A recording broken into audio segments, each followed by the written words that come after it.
শান্ত মাঠ, গ্যালারিতে টানটান উত্তেজনা, আর উইকেটে তখন ব্যাটসম্যানদের আসা যাওয়ার মিছিল। ঢাকার টপ অর্ডার যখন চরম ব্যাটিং বিপর্যয়ে ব্যস্ত, তখন দৃশ্যপটে এলেন একজন শামীম হোসেন।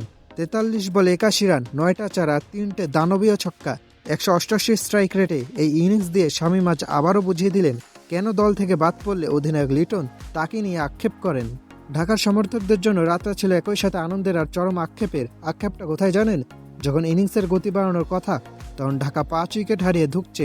বিশেষ করে সাইফ হাসানের মাত্রাতিরিক্ত ডট বল দেখে মনে হচ্ছিল তিনি টি-20 নয়, বিপিএল-এর মঞ্চে টেস্টে প্র্যাকটিস করছেন।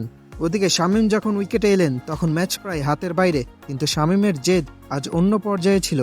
সবচেয়ে লক্ষণীয় বিষয় ছিল শামীমের টেম্পারমেন্ট। ৫ উইকেট পড়ে যাওয়ার পর যে কেউ চাপে ভেঙে পড়তে পারত, কিন্তু শামীম ছিলেন বরফ শীতল। তিনি শুধু বড় শটই খেলেননি, বরং প্রতিটি বলের মেরিট বুঝে আক্রমণ করেছেন। একা হাতে দলের হাল ধরা এবং শেষ পর্যন্ত অপরাজিত থেকে জয়ের আশা জাগিয়ে রাখা, এটা একজন জাত ফিনিশারের লক্ষণ। শামীম আজ বুঝিয়ে দিলেন টি-20 কেবল পেশি শক্তির নয়, এটা মাথা খাটিয়ে স্নায়ুযুদ্ধের নামও বটে। শামীমের ব্যাটিং আজ আলাদা একটা সৌন্দর্য ছিল, শুধু গায়ের জোরে নয়, বরং দারুণ টাইমিং আর কবজির মোচড়ে তিনি মাঠের চারিদিকে বাউন্ডারি বের করেছেন।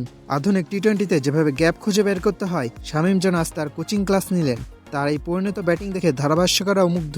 বোঝা যাচ্ছে নেটে নিজের দুর্বলতা নিয়ে গত কয়েক মাস কঠোর পরিশ্রম করেছেন এই তরুণ তুর্কি। আসল সিনেমা শুরু হলো ১৯তম ওভারে ওমরজাইকে যেভাবে শামীম ৪ ছক্কায় ভাসিয়ে দিলেন, সেটা দেখে ওমরজাই নিজেও দিশেহারা হয়ে পড়েছিলেন। আর শেষ ওভারে বিশ্বসেরা মোহাম্মদ আমিরকে পর্যন্ত কাঁপিয়ে দিলেন শামীম। বিশেষ করে সেই নো বল হওয়ার পর আমিমের স্ন্যাচ চাপটাও একবার খেয়াল করেছেন? মনে হচ্ছিল অভিজ্ঞ আমিরের জানে পানি নাই টাইপ অবস্থা। শামীম শুধু ব্যাট চালাচ্ছিলেন না, প্রতিপক্ষের বোলারদের ইগো নিয়ে খেলছিলেন। বিশ্বকাপের টিকিট কি নিশ্চিত? যদিও ম্যাচটা জেতা যায়নি, কিন্তু শামীমের ৮১ রানের অপরাজিত ইনিংসটা আজ হারা ম্যাচের হিরো হয়েই থাকলো। এই একটা ইনিংস দিয়ে তিনি বিশ্বকাপের স্কোয়াডে নিজের জায়গাটা প্রায় নির্বাচকদের স্পষ্ট বার্তা দিয়ে দিলেন, ফিনিশিংয়ে ভরসা আমি।